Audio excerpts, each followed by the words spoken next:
Sir, Telangana రాజధాని హైదరాబాద్ మహానగరం భారతదేశంలోనే ఒక గొప్ప నగరంగా గౌరవ ముఖ్యమంత్రి గారి నాయకత్వంలో ఒక విశ్వనగరంగా ఎదగడానికి అన్ని హంగులు ఉన్న నగరంగా ముందుకు దూసుకొని పోతున్న విషయం గౌరవ సభ్యులందరికీ కూడా తెలిసిందే అధ్యక్ష. ఈ నగరానికి గొప్ప చరిత్ర ఉంది. 429 సంవత్సరాల కిందట ఏర్పడ్డ ఒక నగరం ఒక మామూలు పట్టణంగా మొదలైన ప్రస్థానం ఈరోజు ఒక మహానగరంగా, భవిష్యత్తులో ఒక విశ్వనగరంగా ఎదగడానికి నగరం శరవేగంగా అభివృద్ధి చెందుతూ ముందుకు పోతా ఉంది అధ్యక్ష. 429 సంవత్సరాల కిందట బీజం పడ్డప్పటికీ ఆనాడు 1869లో హైదరాబాద్ మున్సిపాలిటీగా ఏర్పడింది అధ్యక్ష.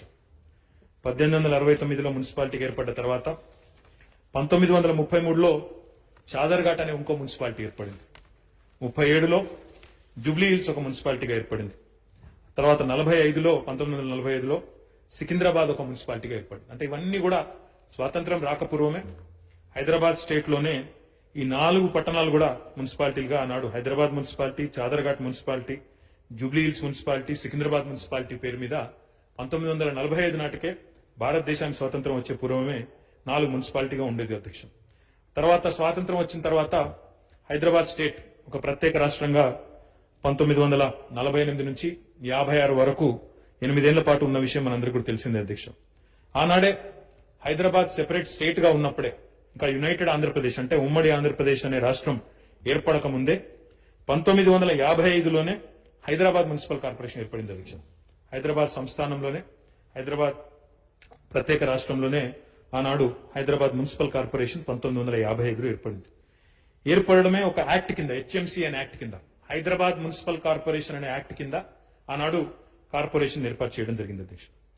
ఆనాడు ఉమ్మడి ఆంధ్రప్రదేశ్ ఏర్పడక ముందు ఏదైతే యాక్ట్ మనం తెచ్చుకున్నాం అధ్యక్ష, అప్పటి నుండి ఇప్పటి వరకు మరి చాలా ప్రభుత్వాలు మారినాయి అధ్యక్ష.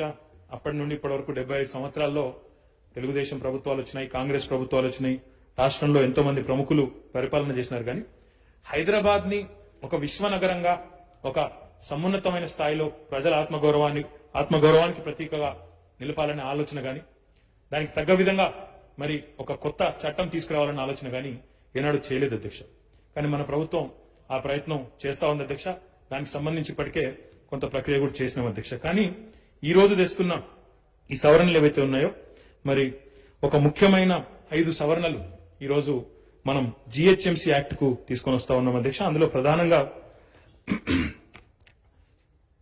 ప్రధానమైనది మొట్టమొదటి అధ్యక్ష, గౌరవ ముఖ్యమంత్రి గారి నాయకత్వంలో 2015వ సంవత్సరంలోనే ఒక ఎగ్జిక్యూటివ్ ఆర్డర్ ద్వారా, ఒక జీవో ద్వారా ఆనాడు హైదరాబాద్ మహానగరంలో కార్పొరేషన్లకు ఎన్నికలు జరిగినప్పుడు, కార్పొరేషన్ ఎన్నికలు జిహెచ్ఎంసీ ఎన్నికలు జరిగినప్పుడు 50% స్థానాలు, అంటే 150 స్థానాలు ఉంటే అందులో 50% స్థానాలను మహిళలకే గవర్నమెంట్ ఆర్డర్ ద్వారా ఆనాడు గౌరవ ముఖ్యమంత్రి గారి నాయకత్వంలో ఆమోదించుకున్నాం అధ్యక్ష. ఈరోజు గవర్నమెంట్ ఆర్డర్ ద్వారా కాదు, చట్టం ద్వారానే సవరణ చేసి చట్టంలోనే పొందుపరిచి భవిష్యత్తులో కూడా మహిళా సాధికారతకు పెద్దపీట వేయాలనే ఉద్దేశంతో ఒక ముఖ్యమైన సవరణను కూడా తీసుకుని వస్తా ఉన్నాం అధ్యక్ష. ఇక్కడ టీఆర్ఎస్ పార్టీ చిత్తశుద్ధి కూడా మేము చెప్పాలి అధ్యక్ష. 50% మహిళా రిజర్వేషన్ ఆనాడు చేసినప్పటికీ, 75 సీట్లకే అవకాశం ఉన్నప్పటికీ ఇంకొక 4 సీట్లు ఎక్కువగా ఇచ్చి 79 స్థానాల్లో మహిళలను గెలిపించిన ఘనత కూడా టీఆర్ఎస్ ప్రభుత్వానికి దక్కిందన్నమాట కూడా ఈ సందర్భంగా నేను తెలియజేస్తా ఉన్నాను అధ్యక్ష. ఈ రోజు ఇది ఒక అతి ముఖ్యమైన సవరణ. ఎందుకంటే నిన్నగాక మొన్ననే కేంద్ర ప్రభుత్వం కూడా మన అభిప్రాయం అడిగింది అధ్యక్ష. అన్ని చట్టసభల్లో కూడా, అన్ని స్థానిక ప్రభుత్వాల్లో, స్థానిక సంస్థల్లో కూడా 50% రిజర్వేషన్ మహిళలకు చేసినట్టయితే బాగుంటుందా? ఎందుకంటే ఆర్టికల్ 243T ప్రకారం, రాజ్యాంగంలోని ఆర్టికల్ 243 ప్రకారం అట్లీస్ట్ 1/3 ఉండాలని పేర్కొన్నారు అధ్యక్ష. స్థానిక ప్రభుత్వాల్లో మహిళలకు 3వ వంతు అట్లీస్ట్ ఉండాలని అడిగినారు. కానీ 50% మొట్టమొదటిసారిగా 50% రిజర్వేషన్ ను ఇటు పంచాయతీరాజ్ చట్టంలో, అటు మున్సిపల్ చట్టంలో, ఈ రోజు ఈ బిల్లు ఆమోదం పొందిన తర్వాత జిహెచ్ఎంసీ చట్టంలో కూడా ఏర్పాటు చేసిన మొట్టమొదటి రాష్ట్ర ప్రభుత్వంగా తెలంగాణ ప్రభుత్వం మొత్తం భారతదేశంలోనే ఈ విషయంలో, మహిళా సాధికారత విషయంలో ముందు ఉన్నదని చెప్పి కూడా ఈ సందర్భంగా గౌరవ సభ్యులకు నేను తెలియజేస్తా ఉన్నాను అధ్యక్ష. ఇది మొదటి సవరణ.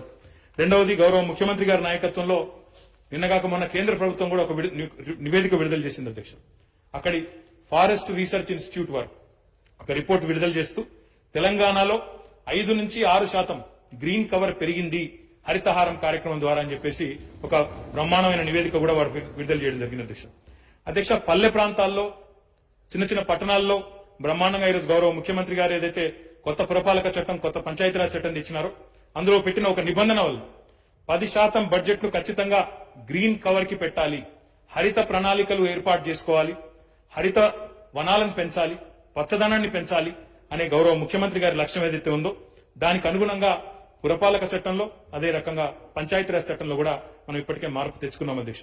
దీనిలో గొప్పతనం ఏంటంటే 10% బడ్జెట్ నర్సరీలు పెంచేదానికి గాని, మొక్కలు పెంచేదానికి గాని, అదే రకంగా అక్కడ వాటికి నీళ్లు పోసేదానికి గాని వీటికి చేసుకోవడంతో పాటుగా జవాబుదారీతనం కూడా మన గెలిచిన గౌరవ ప్రజాప్రతినిధులు ఎవరైతే ఉంటారో వారికి జవాబుదారీతనాన్ని తీసుకొని రావడం, అదే రకంగా అఫీషియల్స్ అధికారులు కూడా ఎవరైతే ఉంటారో వారిలో కూడా జవాబుదారీతనాన్ని తీసుకురావడానికి 10% గ్రీన్ బడ్జెట్ మాత్రమే కాకుండా 85% మనం పెట్టిన మొక్కలు 85% ఖచ్చితంగా బతకాలి, సర్వైవ్ కావాలి. వాటి బాధ్యత, వాటి పరిరక్షణ కూడా ఆ అధికారులు గౌరవ ప్రజాప్రతినిధి గారే తీసుకోవాలి, జవాబుదారీతనంతో వ్యవహారం చేయాలనే ఒక నిబంధన పెట్టడం వల్ల ఈ రోజు కాంక్రీట్ జంగల్గా మారిపోతుంటే దేశం మొత్తంలో పట్టణాలు, తెలంగాణలోని పట్టణాలు మాత్రం ఈ రోజు హరిత పట్టణాలుగా మారే ఒక అద్భుతమైన ప్రణాళిక కూడా గౌరవ ముఖ్యమంత్రి గారు ఏదైతే తీసుకున్నారో దానిని ఈ జీహెచ్ఎంసీ యాక్ట్ లో కూడా సవరణ ద్వారా, చట్ట సవరణ ద్వారా తీసుకుని వస్తా ఉన్నాం అధ్యక్ష. దీనివల్ల చాలా కార్యక్రమాలు గతంలో మీరు చూసినట్టయితే జీహెచ్ఎంసీలో యావరేజ్ గా 2.5% బడ్జెట్ మాత్రమే గ్రీన్ బడ్జెట్ కి పెట్టేది అధ్యక్ష. ఈ రోజు ఈ 2.5% నుంచి ఈ చట్ట సవరణ వల్ల కాంక్రీట్ జంగల్ గా మారిపోతున్న హైదరాబాద్ ను ఒక బ్రహ్మాండంగా హరితవనంగా, హరిత పట్టణంగా మార్చేదానికి ఒక అవకాశం వస్తుంది. 2.5% నుండి 10% మేరకు చట్టం ద్వారా మరి ఒక మ్యాండేట్ చేయడం ద్వారా బాగా హరిత వనాలను పెంచొచ్చు, హరితాన్ని పెంచొచ్చు అనే ఉద్దేశంతో ఈ సవరణ కూడా తీసుకొని వస్తా ఉన్నాం అధ్యక్ష. అధ్యక్ష, దాంతో పాటుగా పార్టిసిపేటరీ డెమోక్రసీ అంటారు అధ్యక్ష. ప్రజల భాగస్వామ్యంతో పురపాలన అన్న పదంలోనే పౌరుల భాగస్వామ్యంతో కూడిన పాలన అనే ఒక అర్థం స్ఫురిస్తుంది అధ్యక్ష. దానికి అర్థవంతమైన లాజికల్ పద్ధతిలో ముందుకు పోవాలంటే చట్టంలో కూడా దానికి వెసులుబాటు ఉండాలన్న ఉద్దేశంతో డీసెంట్రలైజ్ చేస్తూ, డెమోక్రటైజ్ చేస్తూ, బ్రహ్మాండంగా ప్రజల్ని భాగస్వామ్యం చేస్తూ వార్డు కమిటీలు కూడా మరి ఏదైతే మున్సిపల్ చట్టంలో తీసుకొచ్చామో అధ్యక్ష, జీహెచ్ఎంసీ చట్టంలో కూడా తీసుకొని రాబోతా ఉన్నాం. 4 రకాల వార్డు కమిటీస్ నియమించబోతా ఉన్నాం అధ్యక్ష. ఒక్కొక్క డివిజన్, హైదరాబాద్ లో డివిజన్ అంటారు అధ్యక్ష, ఒక్కొక్క డివిజన్ లో 4 కమిటీల చొప్పున, ఒక్కొక్క కమిటీలో 25 మంది చొప్పున, ఆ కమిటీలో కూడా ఖచ్చితంగా 50% మహిళలు ఉండే విధంగా ప్రతి కమిటీలో 4 కమిటీలు తీసుకొని రాబోతా ఉన్నాం అధ్యక్ష. యూత్ కమిటీ ఉంటుంది, సీనియర్ సిటిజన్స్ కమిటీ ఉంటుంది, మహిళా కమిటీ ఉంటుంది, వాటితో పాటు ఎమినెంట్ సిటిజన్ కమిటీ కూడా ఉంటుంది అధ్యక్ష. ఈ ప్రతి కమిటీలో 25 మంది ఉంటారు. మొత్తంగా చూస్తే డివిజన్ కి 100 మంది, ఓవరాల్ గా చూసుకున్నప్పుడు 150 డివిజన్లకు గాను ఒక 15,000 మంది సైన్యం, ఒక ప్రజా సైన్యాన్ని తయారు చేసి వారిని శక్తివంతమైన అస్త్రంగా రేపు గ్రీన్ కవర్ పెంచేదానికి గానీ, పారిశుద్ధ్యం విషయంలో గానీ, సాలిడ్ వేస్ట్ మేనేజ్మెంట్ గానీ, ఈ అనాథరైజ్ కన్స్ట్రక్షన్స్ కానీ, ఎంక్రోచ్మెంట్స్ ఏవైతే జరుగుతూ ఉంటాయో పబ్లిక్ ప్రాపర్టీకి సంబంధించి, లేఅవుట్ ఓపెన్ స్పేసెస్ సంబంధించి వాటిని నిరోధించే విషయంలో గానీ, ఈ ప్లాస్టిక్ ని డిస్కరేజ్ చేసే విషయంలో గానీ, అదే మాదిరిగా క్రీడలను ప్రమోట్ చేసే విషయం గానీ, పార్కులను ప్రమోట్ చేసే విషయం గానీ, ఇవన్నింటికి సంబంధించి ఒక సైన్యాన్ని జీహెచ్ఎంసీకి ప్రజల రూపంలో ప్రజా సైన్యాన్ని అందించాలన్న ఉద్దేశంతో ఈ వార్డు కమిటీలను కూడా ప్రతిపాదిస్తా ఉన్నాం అధ్యక్ష. ఇది పార్టిసిపేషన్, ప్రజల భాగస్వామ్యం పెంచేదానికి దోహదపడుతుందని చెప్పి ప్రభుత్వం విశ్వసిస్తుంది అధ్యక్ష. అందుకే ఈ సవరణ కూడా తీసుకొని వస్తా ఉన్నాం. వీటితో పాటు అధ్యక్ష 4వది, మరి మనందరికీ కూడా తెలుసు అధ్యక్ష, ఇప్పుడు సెన్సస్ అనేది, జనగణన అనేది ప్రతి 10 సంవత్సరాలకు ఒకసారి జరుగుతుంది అధ్యక్ష. కానీ మాటిమాటికి రిజర్వేషన్లు మార్చడం వల్ల, మాటిమాటికి వార్డు రిజర్వేషన్లు మార్చడం వల్ల ఆ ఎన్నికైన ప్రజాప్రతినిధికి ఒక జవాబుదారితనం ఉండడం లేదు, కంటిన్యూటీ ఉండడం లేదు, ఫోకస్ కూడా ఉండేదానికి ఆస్కారం లేదు. అందుకే తెలంగాణ పురపాలక చట్టంలో గానీ, తెలంగాణ పంచాయతీరాజ్ చట్టంలో గానీ మనం 2 టర్మ్లు రిజర్వేషన్ ఫిక్స్ చేస్తూ ఒక నిబంధన తీసుకుని వచ్చినాం అధ్యక్ష.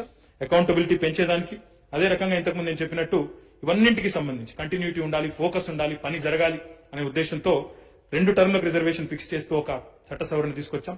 దాన్ని ఈరోజు జీహెచ్ఎంసీ యాక్ట్ లో కూడా పొందుపరుస్తూ మరి ఈ సవరణను కూడా సభ ముందుకు తీసుకొని వచ్చినాం అధ్యక్ష.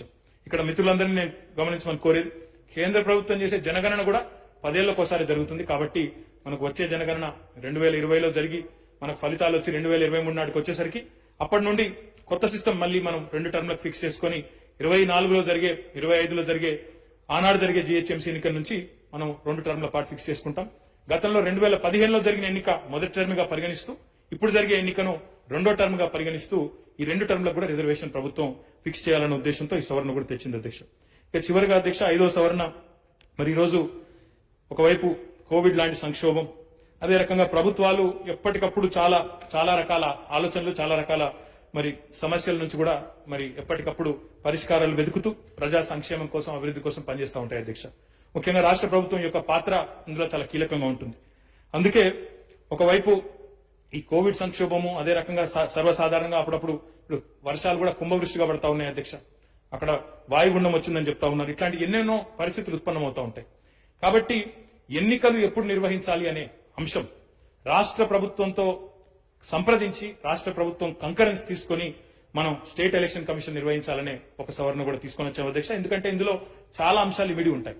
లా అండ్ ఆర్డర్ గానీ, అవైలబిలిటీ ఆఫ్ స్టాఫ్ గానీ, అదే రకంగా ఇంతకుముందు నేను చెప్పినట్టు ప్రకృతి వైపరీత్యాలు గానీ, ఇవన్నింటినీ అధిగమించి బెటర్ ప్లానింగ్ చేసుకుని ముందుకు పోవాలంటే state election commission in concurrence with state government ఏ రకంగానైతే మున్సిపల్ చట్టంలో, ఏ రకంగానైతే పంచాయతీరాజ్ చట్టంలో మరి చేయాలని చెప్పామో ఎన్నికల నిర్వహణ అనేది, అదే రకంగా స్టేట్ ఎలక్షన్ కమిషన్ ఇక్కడ కూడా ప్రభుత్వంతో కంకరెంట్ గా ఆలోచించి నిర్ణయం తీసుకోవాలని చెప్పి కూడా ఈ సవరణ పెట్టాం అధ్యక్ష. ఇవన్నీ కూడా చాలా సులువైన, చాలా స్ట్రైట్ ఫార్వర్డ్ సవరణలు అధ్యక్ష. కాబట్టి గౌరవ సభ్యుల్ని ఈ విషయంలో చర్చించి వీటిని ఆమోదించాలని చెప్పి మీ ద్వారా వారిని కోరుతా ఉన్నాను అధ్యక్ష.